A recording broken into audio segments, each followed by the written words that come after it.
नमस्कार मित्रों, संस्कृत शिक्षा चैनल पर आप सभी का स्वागत है। आज हम लोग भामा का व्यक्तित्व एवं कृतित्व देखते हैं, जिसमें पहली हेडिंग है प्रस्तावना।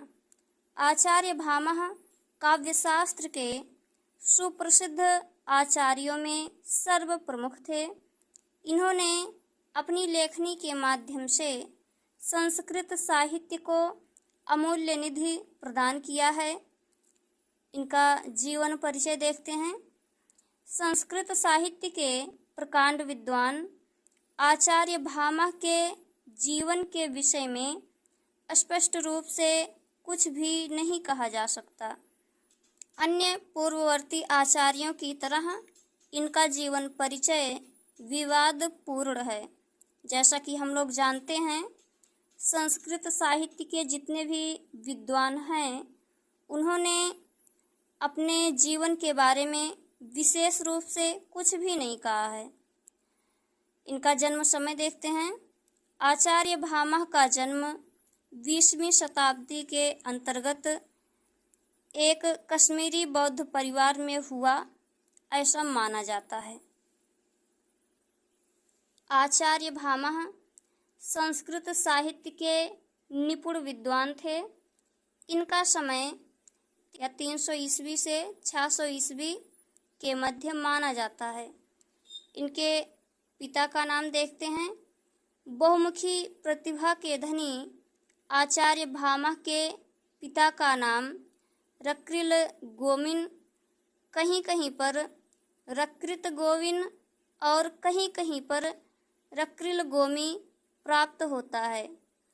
आचार्य भामा की सुप्रसिद्ध ग्रंथ काव्यालंकार के अंतिम श्लोक से ज्ञात होता है कि इनके पिता का नाम रक्रिल गोमी था, जो कश्मीरी विद्वान थे। कुछ विद्वान इन्हें बौद्ध धर्म का अनुयायी तथा कुछ इन्हें ब्राह्मण मानते थे।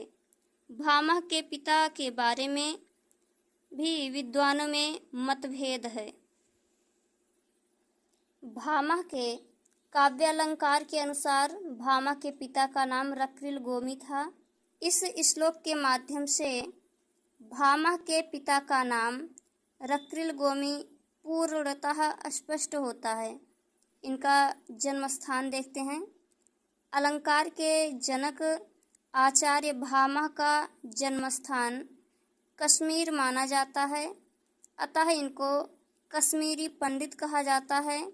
ये कश्मीर के निवासी थे, ऐसा विद्वानों का मानना है। आचार्य भामा का रचना कार्य। काव्यशास्त्रीय आचार्यों में अग्रगण्य आचार्य भामा ने अपनी लेखनी के माध्यम से संस्कृत साहित्य को प्रकाशमान कर दिया है। इन्होंने अपनी सुप्रसिद्ध रचनाओं के द्वारा संस्कृत साहित्य को नई दिशा प्रदान की है। आचार्य भामा की रचनाएं।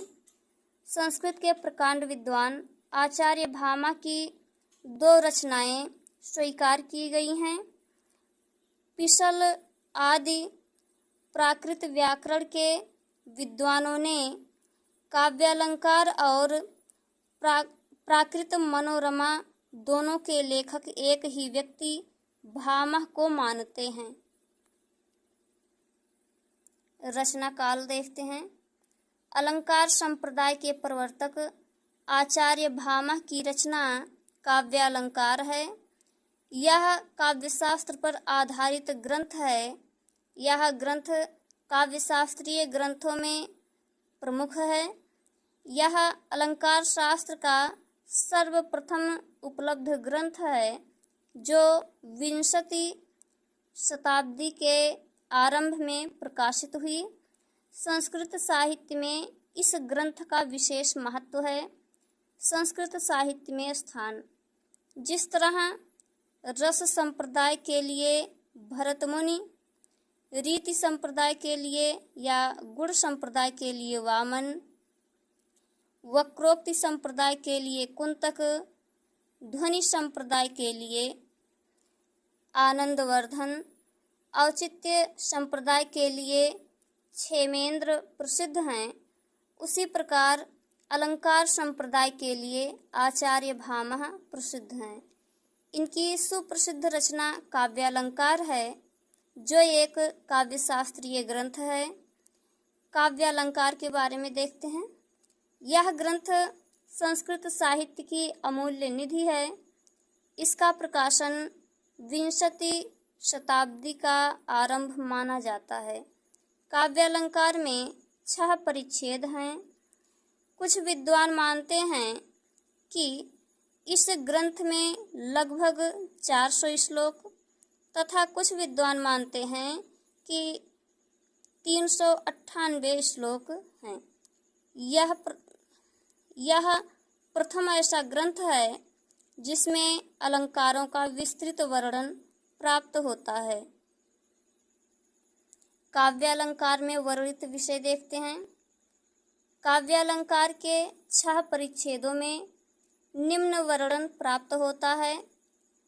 प्रथम परिच्छेद में काव्य प्रयोजन, स्वरूप तथा भेद का वर्णन है। दूसरे परिच्छेद में गुण, तीसरे में अलंकार, चतुर्थ में एकादश काव्य दोष, पंचम में प्रमाण तथा षष्ठ परिच्छेद में शब्द शुद्धि वर्णित है। इस कारण काव्यालंकार एक सर्वोत्कृष्ट रचना मानी जाती है। भामह के काव्य प्रयोजन का विस्तार करते हुए रुद्रट मानते हैं कि काव्य का प्रयोजन चतुर्वर्ग धर्म, अर्थ, काम और मोक्ष की फल प्राप्ति के अतिरिक्त अनर्थ का शमन, विपत्ति का निवारण, रोग मुक्ति तथा अभीष्ट वर की प्राप्ति है। भामह के द्वारा माने गए गुण। संस्कृत के निपुण विद्वान आचार्य भामह गुणों की संख्या 3 मानते हैं: माधुर्य, ओज, प्रसाद। आचार्य मम्मट, आचार्य भामह तथा आनंदवर्धन ये तीनों आचार्य गुण की संख्या 3 मानते हैं। भामह के अनुसार काव्यदोष बहुमुखी प्रतिभा के धनी आचार्य भामह के अनुसार काव्यदोष 3 वर्गों में विभक्त किया जाता है।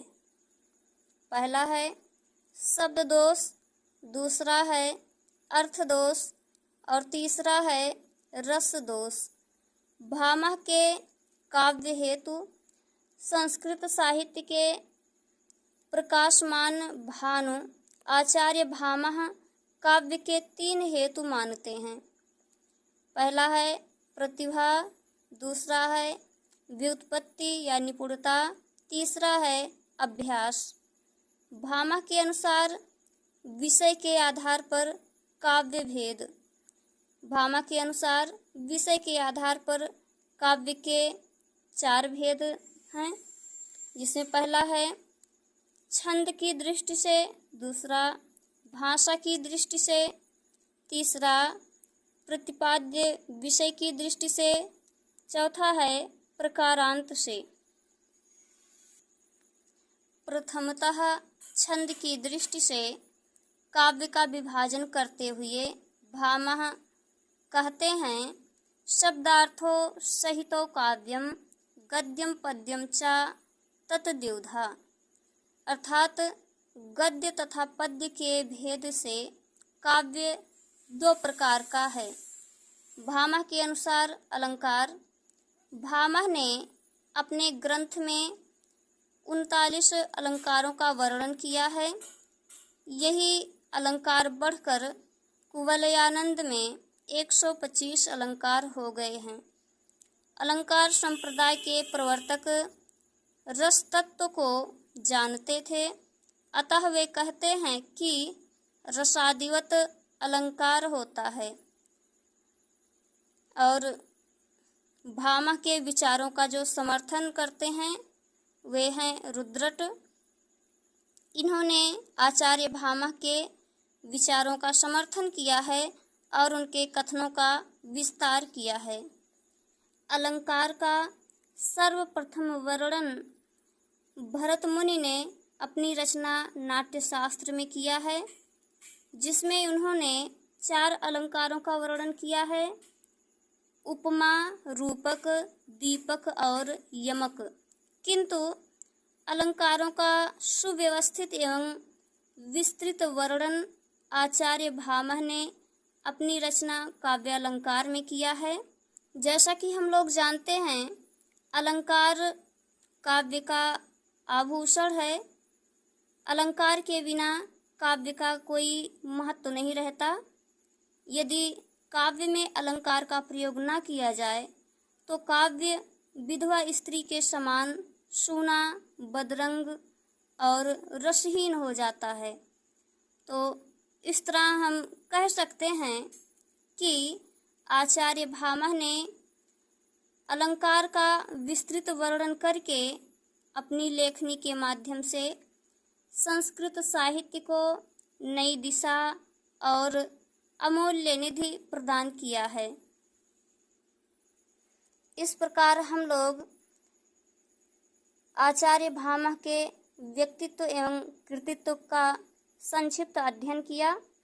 तो वीडियो कैसी लगी आप लोग कमेंट बॉक्स में अवश्य बताइए। अब मिलते हैं अगले वीडियो में, तब तक के लिए नमस्कार।